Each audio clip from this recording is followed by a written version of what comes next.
Alguien compartía una anécdota que me gustaría compartirla con ustedes también.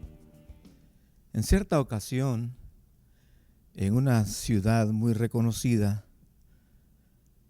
se hizo una gran publicidad de que un gran violinista, alguien que era diestro para ejecutar el violín, iba a estar en esa ciudad. Pero la particularidad, lo que hacía grande el evento, no solo era la capacidad del violinista, sino que el violinista iba a ejecutar un violín con un costo sumamente alto, carísimo. Por supuesto, con toda la promoción, el teatro estaba lleno de gentes. Todos querían escuchar. Los amantes de la música, los amantes de escuchar música de violín, abarrotaron aquel teatro y querían tener de cerca, en la medida que fuera posible, la oportunidad de ver este instrumento que se había anunciado que era absolutamente valioso, carísimo. El concierto fue magnífico.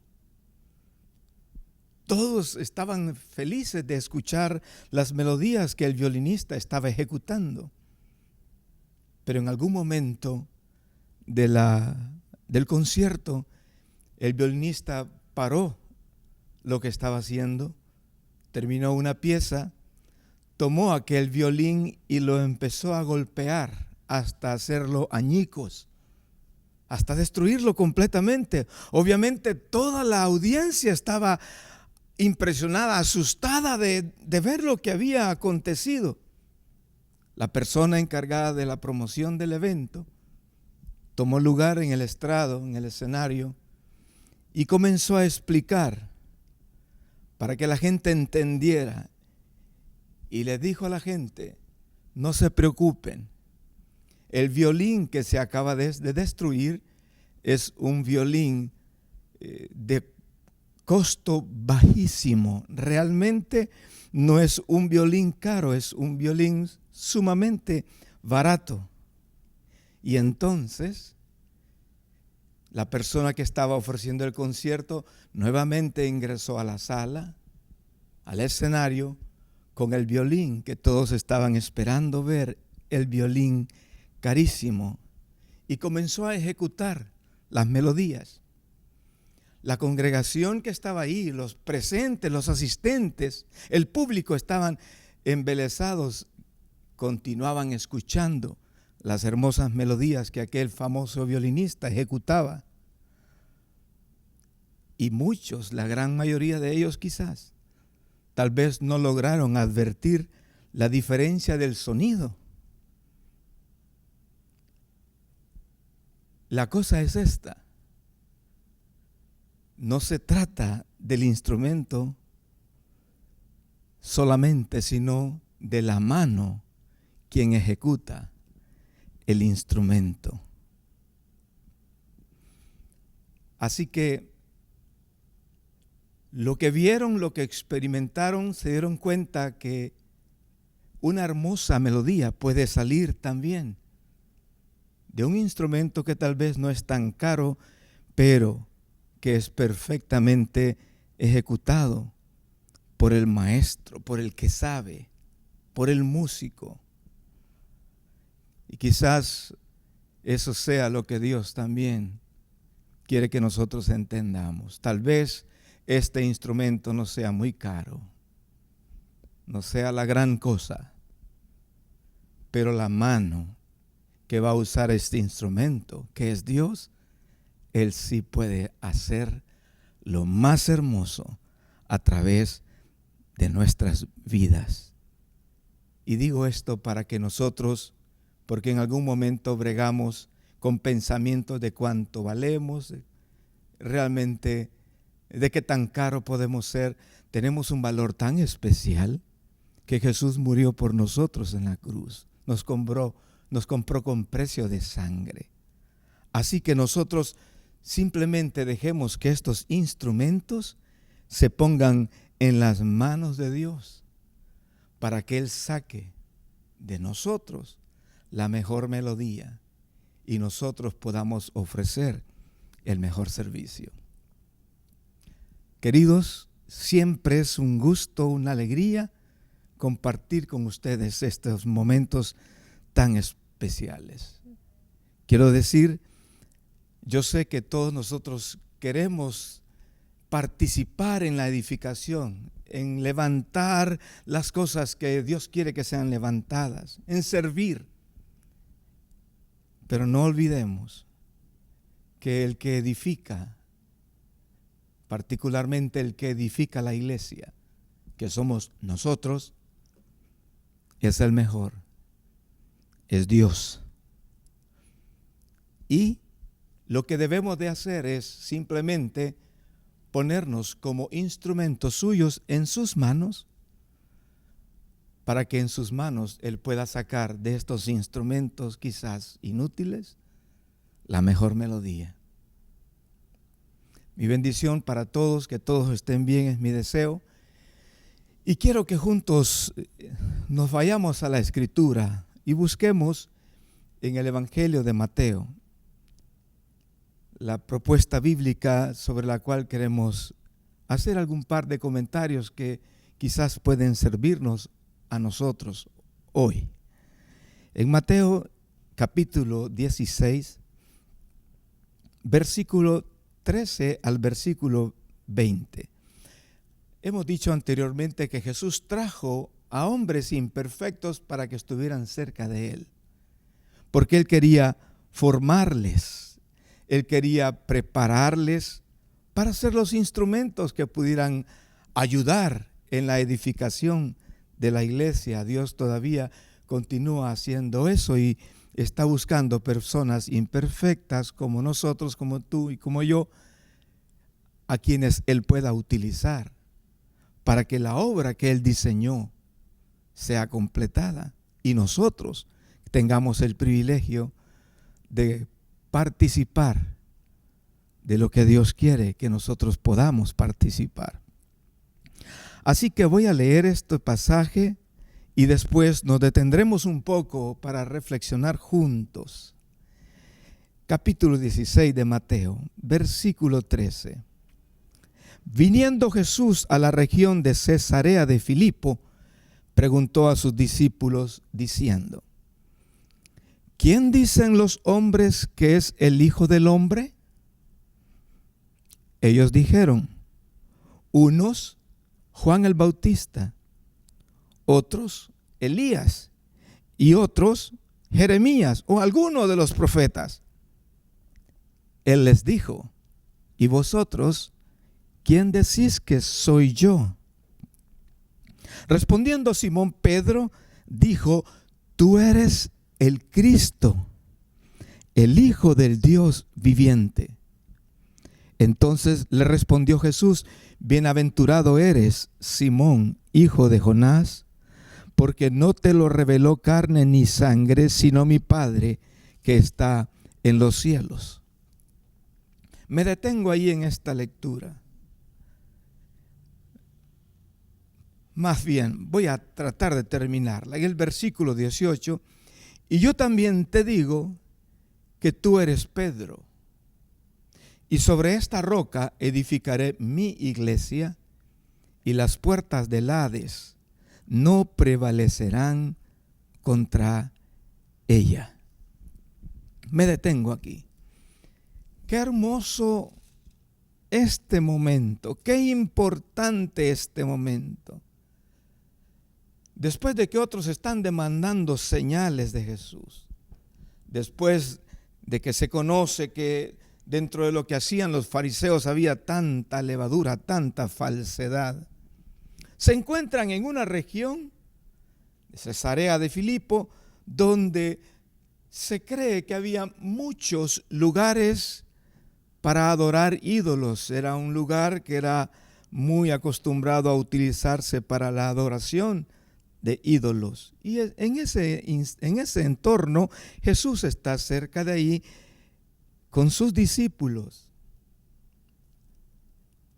y les hace una pregunta. Y la pregunta es esta: yo me pongo en ese lugar, si fuera yo, ¿qué diría yo? Pero la pregunta es, ¿quién dicen los hombres que es el Hijo del Hombre? Jesús, diciéndole a sus discípulos, a los que Él quiere formar para ser los instrumentos para cuando la iglesia comenzara su labor, entonces ellos pudieran estar preparados, ser los instrumentos que Dios ha formado. Los instrumentos utilizados por la mano maestra del Maestro. Estaba bien para los discípulos saber lo que otros pensaban acerca de Jesús. Y por eso Jesús les dice, ¿qué dicen o quién dicen los hombres que es el Hijo del Hombre? Díganme ustedes, ¿qué es lo que la gente dice acerca de mí? Y ellos contestan, ¿verdad? Jesús quería que ellos reaccionaran a esta pregunta. Él quería que ellos como individuos supieran cuál sería la respuesta. Está bien preguntar qué es lo que otros saben acerca de Jesús. ¿Qué dicen o quién dicen los hombres que es el Hijo del Hombre? Ellos fueron consultados por Jesús acerca de qué decían de Él otras personas.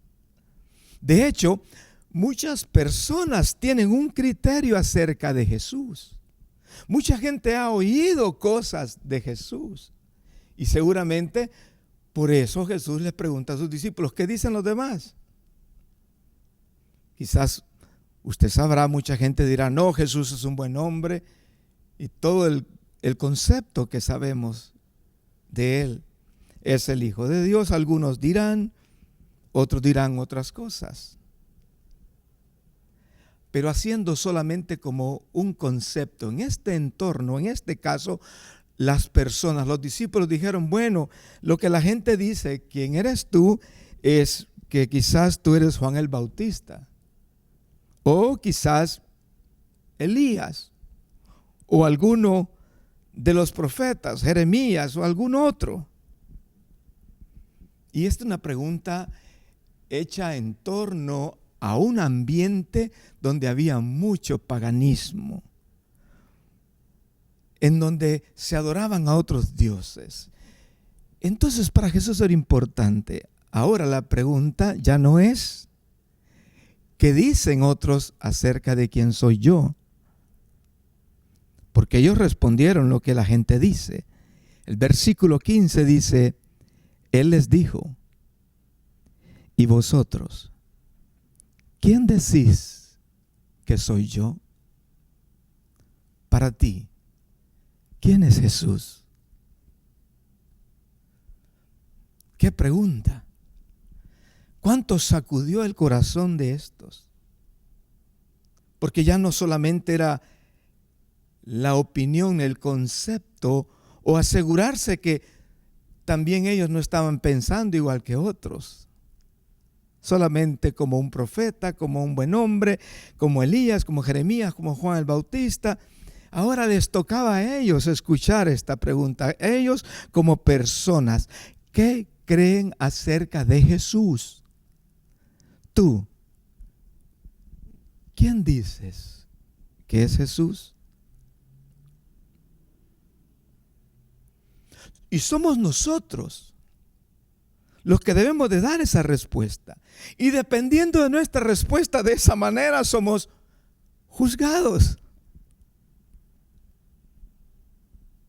De hecho, nosotros respondemos esta pregunta todos los días de una manera. De la forma como vivimos y de la forma como creemos y de la forma como nos conducimos diariamente. Entonces entiendan el entorno. Jesús está confrontando a sus discípulos a responder diferente a los pensamientos que tienen los demás. Jesús quiere asegurarse, y ellos, los que están cerca de Él, ¿qué piensan? ¿Qué criterio tienen acerca de Jesús? Esperando que fuera diferente al criterio de otros, porque es más que tener un concepto, es más que tener una opinión. Los que son suyos, Los que son los instrumentos a quienes Dios va a usar para tocar las más hermosas o ejecutar las más hermosas melodías, tienen que darse cuenta que no van a vivir por opiniones de otros acerca de quién es Jesús, sino que deben de vivir por una opinión que ellos tienen, por una revelación acerca de quién es Cristo. Si usted le pregunta a la gente en general, unos dirán una cosa, otros dirán otras cosas, pero ¿quién dicen ustedes? ¿Quién decís que soy yo? ¿Qué pregunta? Nosotros, que somos parte del pueblo de Dios, somos la iglesia, ¿qué decimos acerca de Jesús? Es importante darnos cuenta de qué es lo que nosotros creemos acerca de Él. Es importante para Jesús que sus discípulos entendieran más allá de lo que los otros decían, que tuvieran una revelación clara. La iglesia estaba a punto de nacer.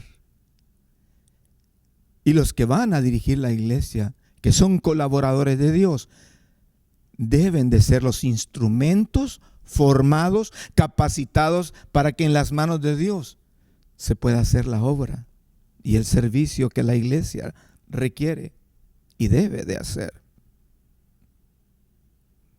Si realmente pensamos responder a esta pregunta, ¿quién decís que soy yo? Y tenemos una respuesta.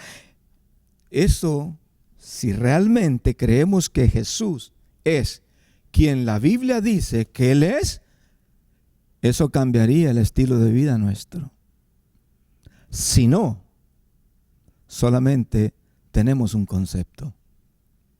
Piénselo. Muchas personas tendrán solamente un buen concepto de Jesús. Toda la doctrina acerca de Jesús. Pero si solamente es un concepto que no altera nuestra vida, nuestra manera de vivir, realmente no estamos permitiendo al Señor que nos capacite, que nos forme, que nosotros seamos los instrumentos que Él quiere usar. Decirlo de otra manera, si yo creo, si yo digo que Jesús es lo que la Escritura dice solamente en mi mente y no produce un cambio en mi corazón, yo estoy vacío. Y yo debo de pensarlo. Usted tiene que pensarlo. Porque si Jesús es para nosotros lo que la Biblia dice, entonces nuestra manera de vivir debe de ser diferente. Y me encanta la respuesta de Pedro. Yo quiero dejarte estas preguntas porque debe de haber una respuesta nuestra. Mucha gente puede hablar de Dios, mucha gente puede hablar de Jesús, pero vivir conforme a lo que Él dice, eso es otra cosa. ¿Por qué mucha gente puede tener solo un concepto y no vivir de acuerdo a lo que Él dice? Porque solamente tienen un concepto, no una revelación, no una experiencia personal en su interior. Llega un momento donde uno debe de darse cuenta cuánto necesitamos tener la revelación, recibir esa revelación y vivir por esa revelación en todo lo que hacemos.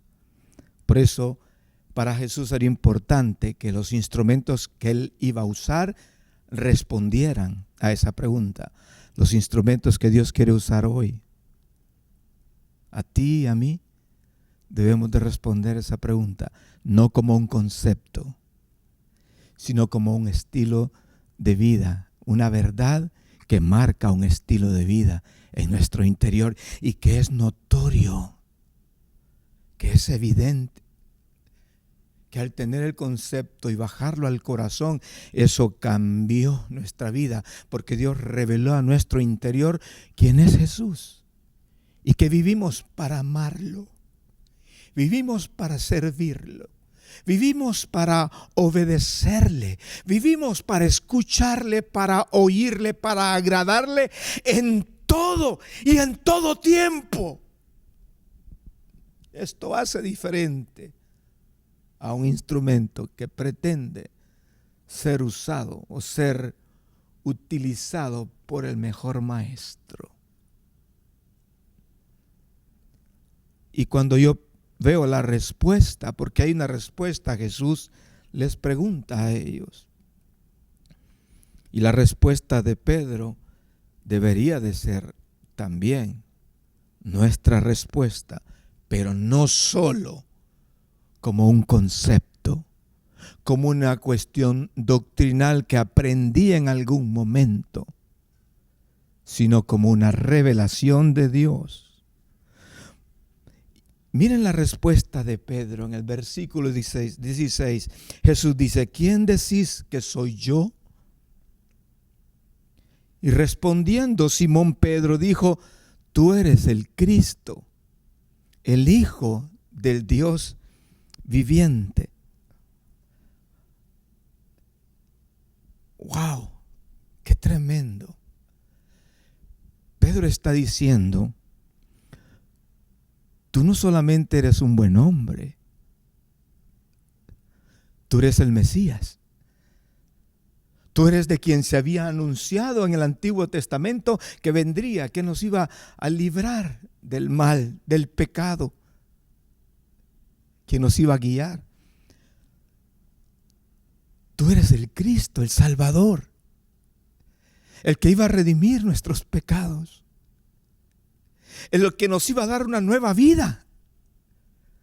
Tú eres el Hijo del Dios que está vivo. Tú eres el Hijo de alguien que es real, no es una imagen, no es una estatua, no es un ídolo, no, un Dios que es vivo. Pero esto incluye aún, la respuesta de Pedro incluye aún algo más: tú eres Dios. Pedro reconoció la deidad de Jesús, mientras otros dicen, ¿me entiende el punto? Mientras otros dicen: sí, Jesús es el Elías que había de venir, o el Juan el Bautista, o Jeremías, u otro profeta. Pedro dice: no, tú eres Dios. ¿Qué dices tú? Porque depende de lo que tú digas, eso va a marcar tu forma de vivir. Pero el decir algo no solamente es expresar un concepto, sino tener una vivencia. Y es lo que está pasando con Pedro. Pedro le dice: tú eres el Hijo de Dios, tú eres Dios. Mire, conceptualmente, mucha gente sabe que Jesús es el camino. ¿Y por qué entonces no le permitimos a Él guiarnos? Conceptualmente mucha gente dice: tú eres la verdad. Pero entonces la pregunta es: ¿por qué entonces no permitimos que esa verdad dirija nuestra vida? Conceptualmente nosotros podemos decir: Él es el príncipe de paz. ¿Y por qué vivir todo el tiempo en angustia entonces? En aflicciones, en tristezas, en depresiones. Conceptualmente, nosotros podemos decir que Él es la vida y no tomarla, y vivir siempre en muerte. Temo que para muchos Jesús y todo lo que Él es sea simplemente un concepto. Y deberíamos de clamar para que haya una revelación de quién es Jesús, no aquí en la cabeza, en nuestro corazón, algo que pueda hacer un cambio, pero radical radical en nuestra manera de vivir, porque si entendemos quién es Jesús y eso lo tenemos dentro de nosotros, nosotros no podemos ser los mismos que hemos sido siempre. Debe de haber una evidencia. Y eso es lo que está diciendo Pedro, por revelación de Dios. Otros dicen esto, no. Tú eres el que tenía que venir. Tú eres lo más grande. Tú eres lo mejor. Tú eres el Cristo. Tú eres el Salvador. Dios había abierto los ojos de Pedro y a los discípulos también para revelarles, para tener más que un conocimiento, una revelación interior acerca de Jesús. Tú eres el Hijo del Dios viviente. Mira, a diferencia del montón de dioses que habían en ese tiempo, tanto paganismo, tú eres el Hijo del Dios que está vivo. Revela el Espíritu de Dios. Dios le reveló a Pedro y a los demás la identidad de Jesús de una manera completa, clara. Dios abrió los ojos de ellos. Por eso Pedro puede declararlo, porque le fue revelado quién es Jesús. En realidad, mucho más que un buen hombre. Pedro no está expresando ahí una opinión académica que estudió en un seminario. No está expresando un conocimiento o doctrina acerca de la identidad de Jesús. No. Pedro está confesando de su fe personal, con un corazón completamente transformado por Dios. Yo puedo entender que este fue el entendimiento al que Pedro y los demás llegaron. Con el tiempo aprendieron, entendieron todo esto. En el principio fueron atraídos a Jesús, quizás, y ellos pensaban el rabí, el maestro. Tal vez eso fue lo que les atrajo al principio, pero aprendieron por revelación que Él es Dios. Y se comprometieron a Él como sus discípulos, como sus estudiantes, como sus seguidores. Claro que con el tiempo Pedro y los demás discípulos tenían que ser confrontados al punto de preguntarles: ¿y ustedes quién dicen que soy yo? También nosotros. Los conceptos, si no hay una revelación en el interior nuestro, muy poco van a ser en nuestra vida. Y aquí está esta conversación entre Jesús y sus discípulos. Ellos llegaron al punto de entender: Él no solamente es el Salvador, Él es el Señor, el Mesías, Él es el Hijo de Dios, Él es Dios. Obviamente la respuesta de Jesús es emocionante también. Entonces le respondió Jesús, leo el versículo 17: bienaventurado eres, feliz eres, dichoso eres, Simón, hijo de Jonás, porque no te lo reveló carne ni sangre, sino mi Padre que está en los cielos. La única manera de saber realmente quién es Jesús es porque el Padre lo revele a nuestro interior. Y cuando el Padre lo revela, nuestras vidas no van a ser igual. Nunca vamos a vivir como antes vivimos. Nuestra vida va a cambiar. Solo el Espíritu de Dios puede hacer que Cristo sea conocido como el Hijo del Dios vivo solamente. No son conceptos, criterios. No, Dios es el que hace que por su gracia, por su misericordia, Jesús sea revelado en nuestro interior. Solo Él puede hacer que nosotros entendamos en nuestro interior, en nuestra vida, que Jesús es Dios. Obviamente ningún ser humano puede llamar a Jesús Señor, no como un título, sino como una realidad, una experiencia, si no es por el Espíritu Santo. Solo el Espíritu de Dios puede tomar las cosas de Cristo y revelarlas a nosotros. Por eso insisto yo que la respuesta de Jesús para Pedro, Pedro, qué dichoso, porque lo que tú estás diciendo es porque Dios te lo ha revelado. Ningún hombre te ha revelado estas cosas, sino mi Padre, Dios, las ha revelado para ti.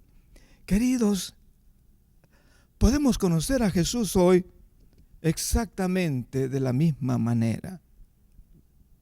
Ya no solo como un concepto de una buena persona y la doctrina que conocemos, no, sino permitirle al Espíritu Santo que Jesús sea real, una realidad en nuestra vida, en nuestra manera de pensar, en nuestra manera de vivir. Cuando es así, repito, nuestra vida nunca será igual, nunca.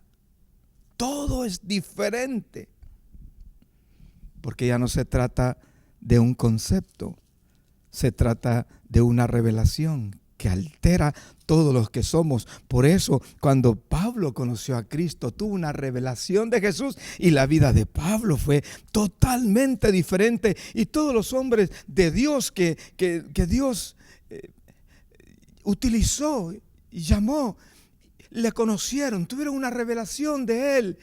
Sus vidas fueron diferentes, fueron marcadas por eso, por una manera diferente de vivir. Qué lindo que Dios abrió los ojos de Pedro para que esta revelación estuviera en lo más profundo de su ser. Y eso le pido a Dios para cada uno de nosotros. Y eso nos permitirá vivir de una manera diferente. En Lucas,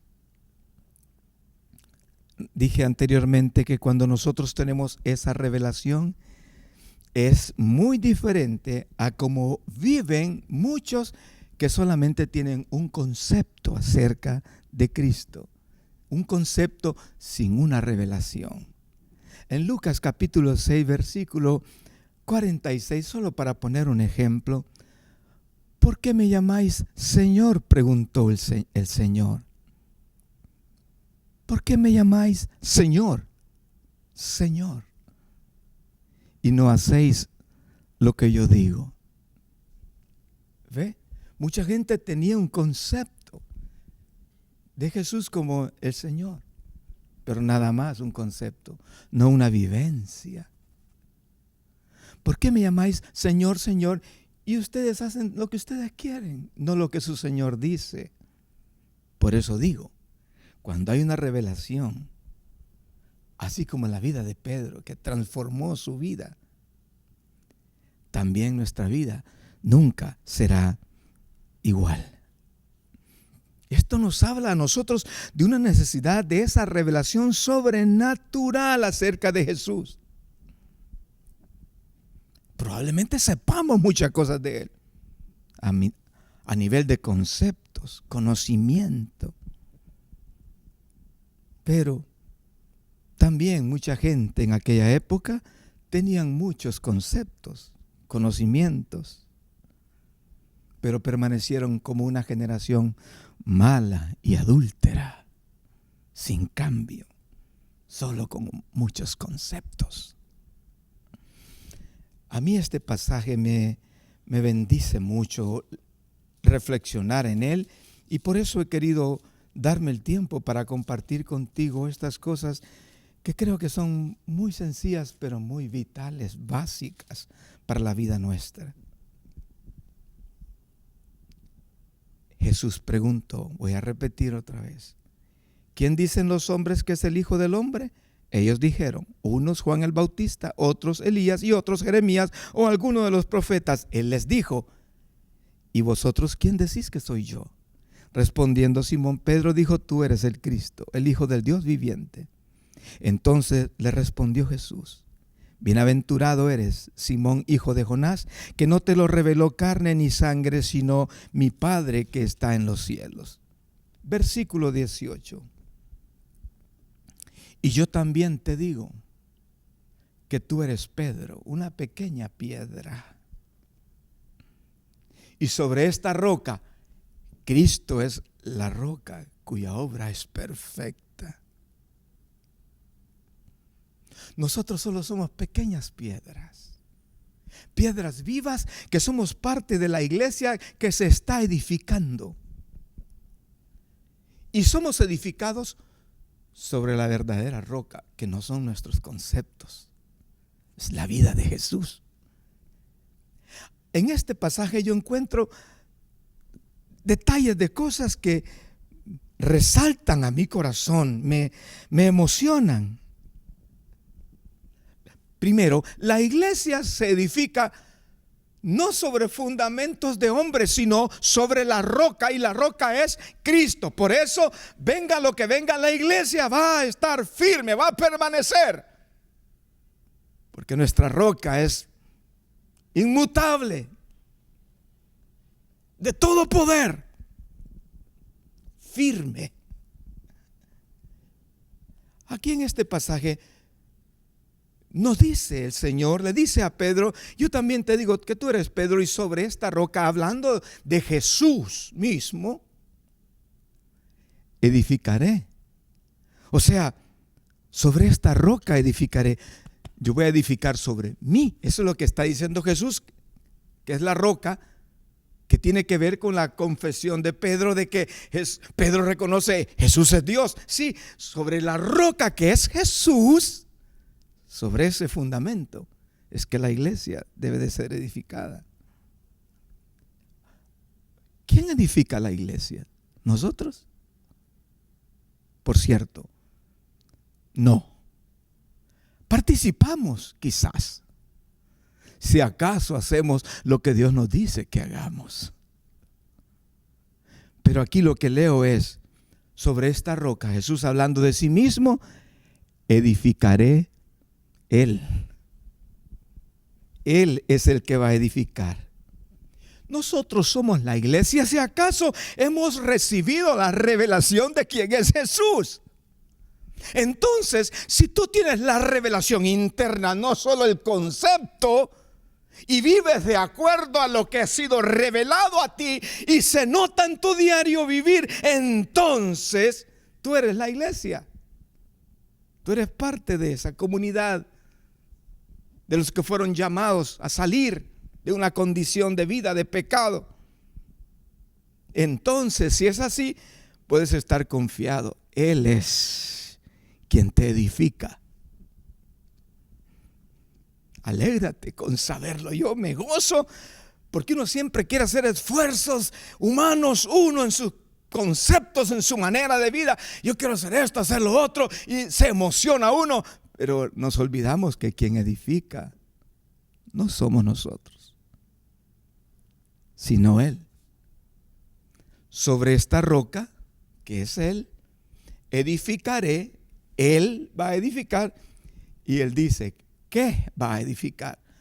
Los míos, mi iglesia. ¿Eres tú de Él?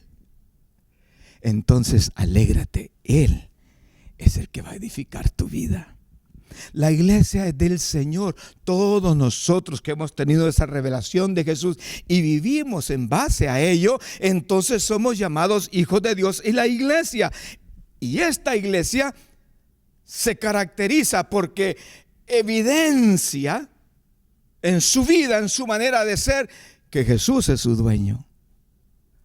Y nosotros entendemos que Él fue quien dijo eso.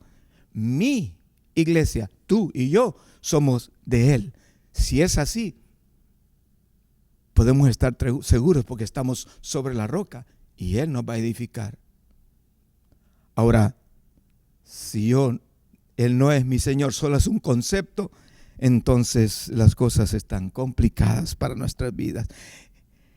Mi iglesia, la iglesia del Señor, Él es su dueño, Él es el constructor, Él es el arquitecto, Él es el Señor. Nosotros solo somos piedras vivas, nada más. Él es la roca, el sustento nuestro. La iglesia no se trata de un edificio físico, sino de todas las personas que hemos sido redimidos por la obra de Jesús, que hemos salido fuera, que hemos sido llenos del Espíritu Santo para conformar lo que se conoce como el cuerpo de Cristo, que reconoce que Jesús es la roca como el único dueño y Señor, y que viven para agradarle solamente a Él. Por eso el concepto de Cristo no solamente es una idea, sino algo que debe estar en lo profundo de nuestro corazón. Y no olvidar, es Jesús quien edifica la iglesia, no nosotros. Nosotros somos colaboradores de Dios en la edificación de la iglesia.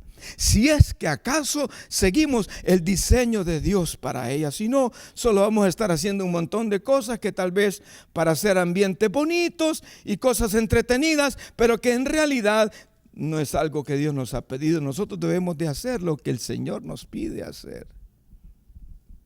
Es lo que dice primera carta de los Corintios, capítulo 3, versículo 9.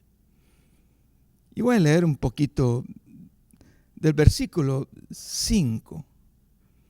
¿Qué pues es Pablo y qué es Apolos? Servidores por medio de los cuales habéis creído, y eso según lo que a cada uno concedió el Señor. Yo planté, Apolos regó, pero el crecimiento lo ha dado Dios. Así que ni el que planta es algo, ni el que riega, sino Dios que da el crecimiento. No es tanto el instrumento, sino quien lo ejecuta. Nosotros somos siervos, colaboradores. Y el que planta y el que riega son una misma cosa. Nadie es más que otro, aunque cada uno recibirá su recompensa conforme a su labor. Porque nosotros, versículo 9 dice ahí, porque nosotros somos colaboradores de Dios. Y vosotros sois labranza de Dios, edificio de Dios. O sea, qué bonito entender que nosotros, Él es quien edifica la iglesia y la iglesia somos nosotros. Él es la roca sobre la cual la iglesia está fundamentada. Y la iglesia somos nosotros. Así que hay un montón de cosas que pueden venir. Pero si yo estoy en la roca, puedo estar tranquilo y seguro. Y a la vez, entiendo que la iglesia le pertenece a Él. Él es quien la edifica y que yo tengo el privilegio de ser llamado, invitado a colaborar con Él en la edificación.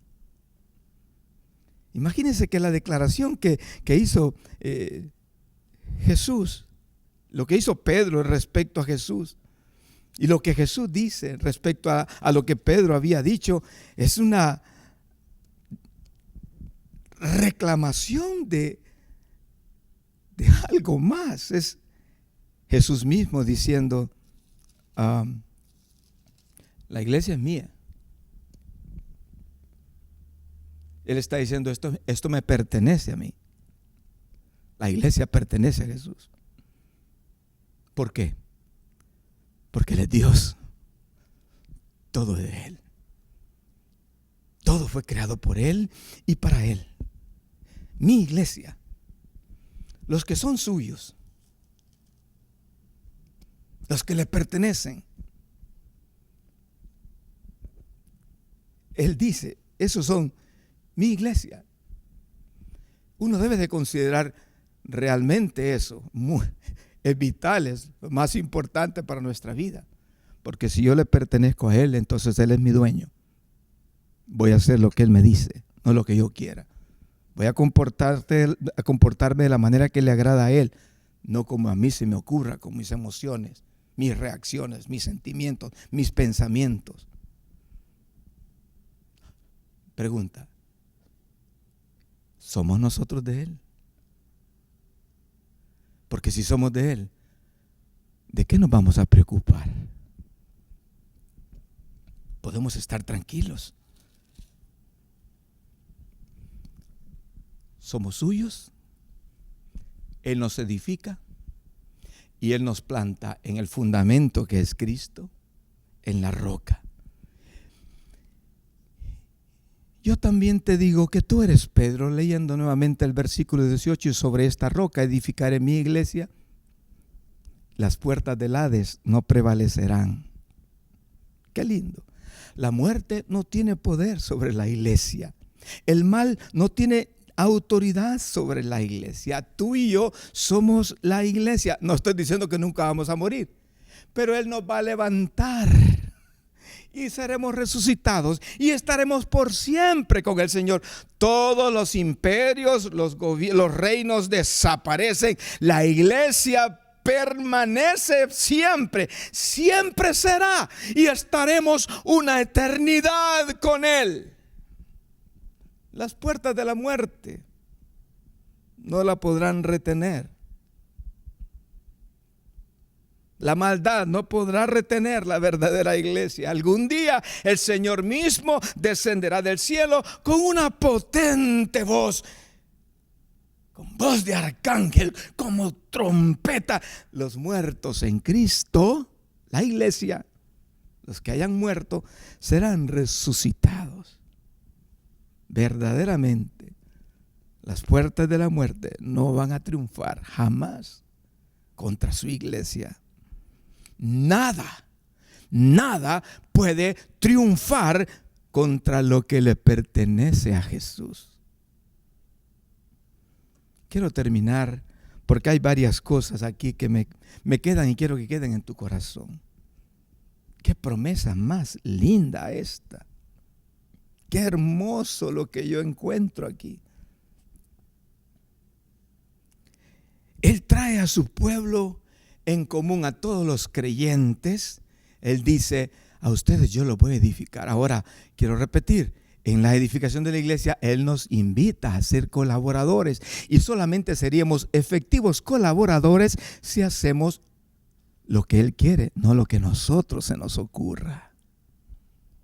Aunque se mire bueno, aunque parezcan buenas ideas, aunque parezcan cosas novedosas, nunca hagas lo que Dios no te ha pedido, porque Él es el dueño de la iglesia, a Él le pertenece, sobre Él está fundamentada y Él es el que la edifica, y la única manera de colaborar es si hacemos lo que Él dice que hagamos, no lo que se nos ocurra. Él edifica sobre la roca, y nosotros somos pertenencia de Él. Somos su iglesia. Aleluya. Gloria a Dios. Podemos vivir con una libertad y con una alegría, con un regocijo extremadamente grande, solo por saber eso. Y las puertas del Hades. Es tan fuerte el favor de Dios a la par nuestra. Las puertas del Hades no prevalecerán contra los que somos la iglesia. Y creo yo que esta es una linda promesa de gran valor en estos tiempos difíciles que podamos vivir, quiero decir. Y otras cosas más difíciles vendrán. Pero la iglesia que está en la roca, que es propiedad de Jesús, Él la va a edificar, la va a sostener. Y las puertas del mal, las puertas del infierno, las puertas de la muerte, lo que sea, nada va a poder prevalecer contra lo que es de Jesús. Así que te invito para que tú le ofrezcas a Jesús realmente toda tu vida. No solo responde a un concepto doctrinal, a un conocimiento, sino responde a una total, absoluta entrega de tu vida a Él, dejándolo que realmente Él sea el dueño y el Señor sobre todo. querido, haz esto y verás la diferencia. Es tiempo para que tú vayas a tu habitación, a algún lugar, y le digas: Señor, revélame a Jesús, porque quiero vivir para agradarle a Él. Dale tu corazón, dale todo a Él. Que Él sea no solamente una palabra, Él es el Señor, no, sino una realidad, una experiencia en todo aspecto de tu vida.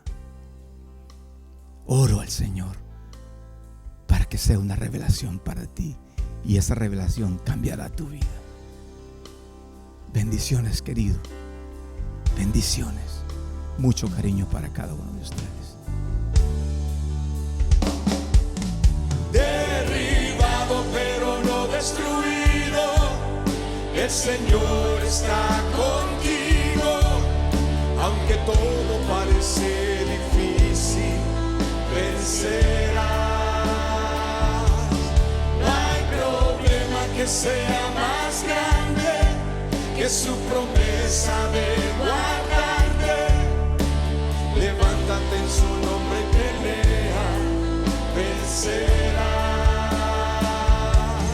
Derribado pero no destruido, el Señor está contigo. Aunque todo parece difícil, vencerás. No hay problema que sea más grande que su promesa de guardarte. Levántate en su nombre y pelea, vencerás.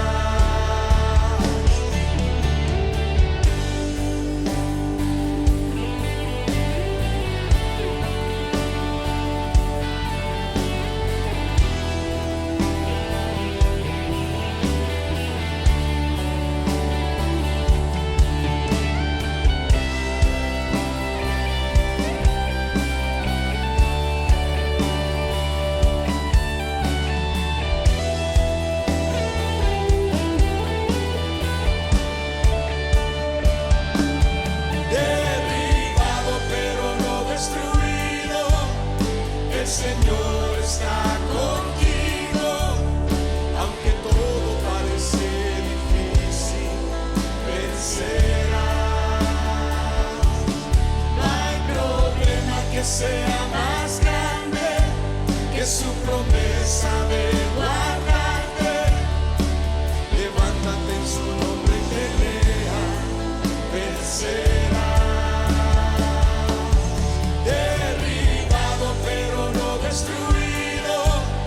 El Señor está contigo. Aunque todo parece difícil, vencerás. No hay problema que sea más grande que su promesa de guardarte. Levántate en su nombre y pelea, vencerás. Vencerás.